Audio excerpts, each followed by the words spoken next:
Nate Casper with control of the Spartan Transportation A-Class Wing Feature Field will roll to the start cone in turn number 4. They're on it. We're green, and they're equal as they pass the start line.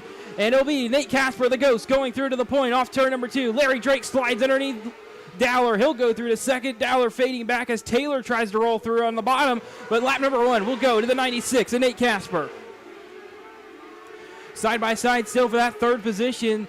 Zach Dowler will cut down to the bottom of the racetrack, trying to cut off Tyler. Taylor will slide up and cut off the 95M and Noah Mel, not allowing Mel to use that high side momentum. Gets a little bit too high there on the entry to 1, and is going to lose multiple positions as Taylor will go through to third, but he's got the number 14 and Nolan Bartley onto his inside, trying to take that third spot away.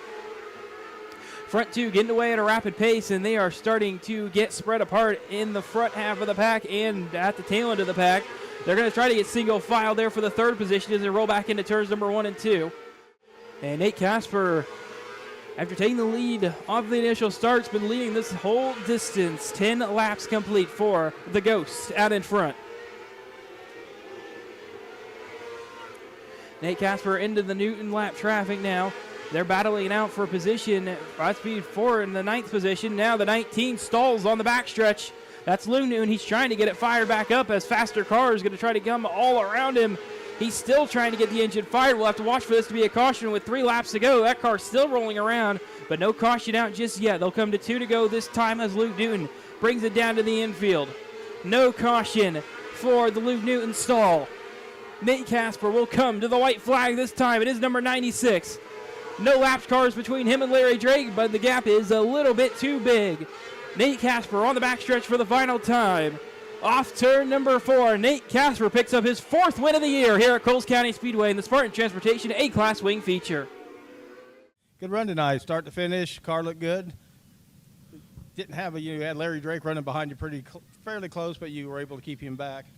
Yeah, thank you. It felt pretty fast. I kind of took a little bit of a different approach to the setup tonight, and it seemed to work out for me. So, excellent. You always like it when a new approach works. So. Yeah, for sure. Well, thanks to Dad and Mom and Pops and Grandma who make all this possible for me, and then everyone who supports us on the car. High Performance Lubricants, Remington Auto Parts, All Tougher Cat, Fleet Services, Big Daddy Scrap, Magic Touch Landscaping, Bodies by Dan and Junior Hauling.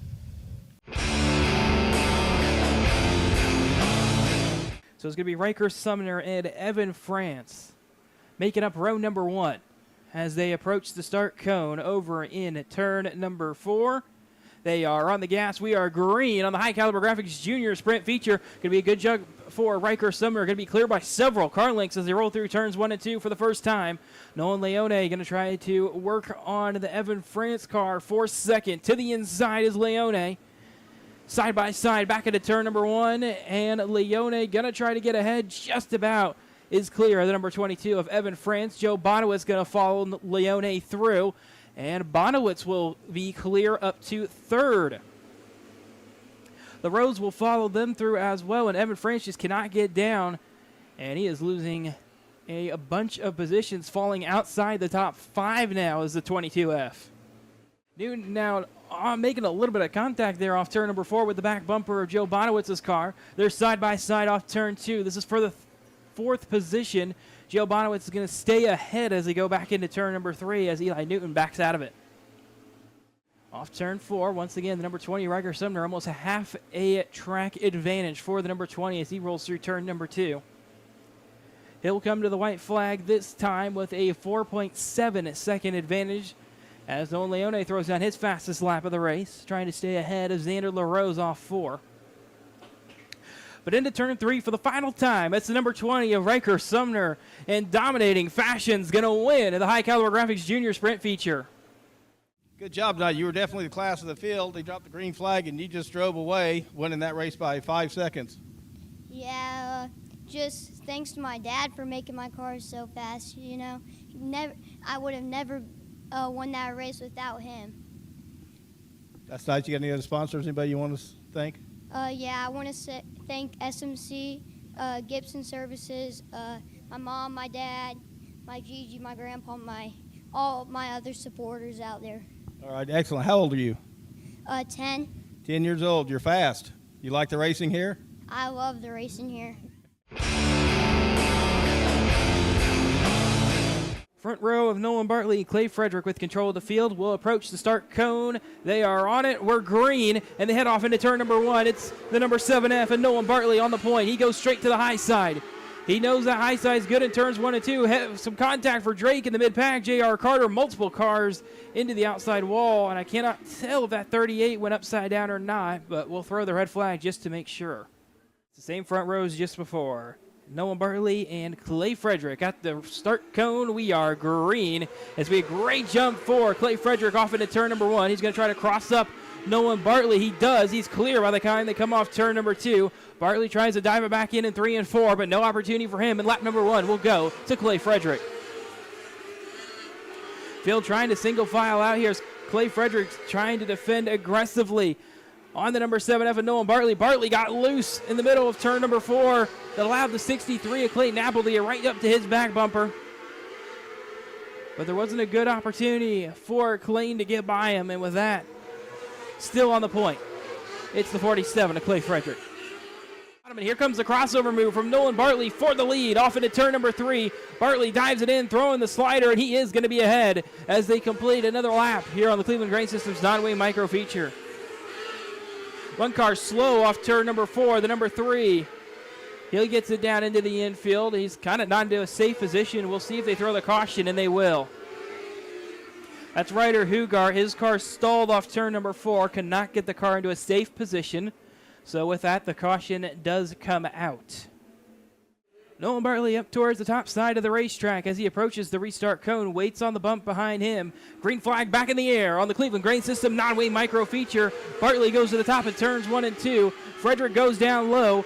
Apple goes to the top, but can't get alongside Frederick as he slides up through turns 1 and 2. They will stay single file as they complete the first lap back under green. Frederick sliding a little bit too high there off turn number 2. That allows Apple to get a little bit closer, but not close enough to try to get alongside him. Booz has Parker Bupp to his inside. Parker Bupp trying to take that spot away. Can't quite do it, and now Gavin Bean knocking on the door for the top 5. Slides in a little bit too deep on Parker Bupp, and he will fall back into his 6th place. Apple just not getting the turnability he wants. We'll have 8 laps to go for race leader Nolan Bartley. Clayton Apple still rolling that high groove. Brent Bruce starting to roll that bottom lane a little bit better than everybody else right now. He gets to the inside of Apple as they head back into 1. That's for the 3rd position, but he can't take it away. Clay Frederick diamonds the exit and gets a good run off. Is going to get away from these drivers, and he holds on to that 2nd position, still with some phenomenal defense underneath the hood of that number 47.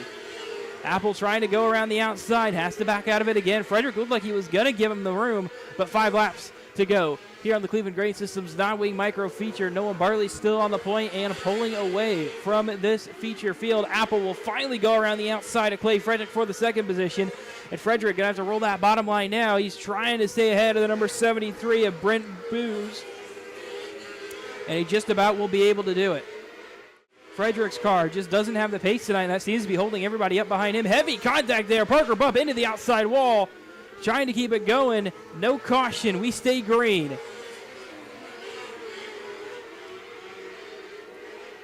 Three laps to go. Or excuse me, white flag for Nolan Bartley. Timing is scoring off just a little bit. And Nolan Bartley off turn 4. He's going to win at the Cleveland Grain Systems non-wing micro feature. Nolan, you got a heck of a jump on that last start, and you just, absolutely just drove away from the field. Yeah, the track was fast. The car was set up perfect, thanks to Ryan. And, yeah, I want to thank all my sponsors, Redemption Contractors, and that's about it. Seems like you've been around a long time. How many years you been racing? Probably 6. 6 years? 7. How old? 14. 14. Well, you're fast, so that's great. You think you're new? Derek and Mandy, and that's it. We're going to the green flag right here off turn number 4. It's Jimmy Arthur and J.R. Wiltermude. They're coming past the start cone off turn number 4. Green flag is waving, and we're green on the Modlite Feature. They head off into turn number 1. They get mostly single file. J.R. Wiltermude up high. trying to find some momentum up top, see if he can get that set up a little bit better. It looks like not locking the front left tire as much as he was earlier on in this heat race. So a little bit better situation for Wiltermuth here as they roll off turn number 2. He's going to get alongside Jimmy Arthur as Josh Bonowitz goes for a spin over in turn number 2. It's going to be Jimmy Arthur with control as they go past the restart cone. Green flags waving on the Modlite Feature. We're back underway off into turn number 1. Both Wiltermuths up to the high side of the racetrack, trying to find some momentum. JR going to rip the high side down here in turns 3 and 4, trying to get alongside Jimmy Arthur. Arthur, though, just out a little bit better down on the bottom. Is keeping JR behind him. But JR going to get a good run here off turn number 2. He will be alongside on the entry to turn number 3. See if he can cross him back over here on the exit of 4. Doesn't quite have the run he wanted there, so he sits in line. Behind Jimmy Arthur, they're nose to nose to nose as they head back off into turn number 1 with 5 laps complete. Big run through turns 1 and 2 for JR Wiltermuth. A little bit of contact is going to get the front 2 sideways. Dustin will take advantage. He's on the inside of Jimmy Arthur off turn 4. Dustin Wiltermuth will lead his first lap of the race. Jimmy Arthur going to try to power back around the outside, still side by side off turn number 2 for the lead. Dustin going to get a good run here off 4. Is clear. Doesn't go all the way to the outside wall. Jimmy Arthur is going to lock up the brakes, headed off into turn number 1, goes for the spin, and the caution will come out. Dustin Wiltermuth will go to the middle part of the racetrack as they pass by the restart cone. We are back green on the Modlite Feature. The Wiltermuths head off into turn number 1 with a several car length advantage over Josh Bonowitz back in 3rd. JR up high, Dustin down low as they head back off into turn number 3. They'll have 3 laps to go this time. JR making that car not turn as well as he wanted to. Looks like he kind of got up into the marble section up high. Just was not getting the turnability he wanted underneath the hood of that number 93J. A little bit cleaner this time, but the gap might be too big. It's about a second to Dustin Wiltermuth in the lead. Now Dustin with clean air out in front of him is easily pulling away in this Modlite Feature. He'll come around. He'll take the white flag this time in his yellow 7W. Dustin Wiltermuth with an 0.8 of a second advantage is going to roll into turns 3 and 4 for the final time. And Dustin Wiltermuth is going to win the Modlite Feature. All right, so you guys battled hard out there. You made some really good passes there on them and just able to hold everybody up. But you guys were challenging. Yeah, that was pretty fun for 4, sorry. Ready for next year. Actually, my boy starts, and we got him 1 too. So there'll be a lot more cars next year. Just hang with the class, and we'll put a good show. You guys always put on a good show out here, especially when you bring a lot of cars out here. We really enjoy watching you guys race. You got any sponsor, anybody you need to thank? Yeah, I want to thank Vermeer Midwest. It's a company I work for, best company in the business. They helped me produce 2 cars out here for me and the boys, so we want to thank them very much so. Thank Ryan Waddell, Lucas, and my daughter. So.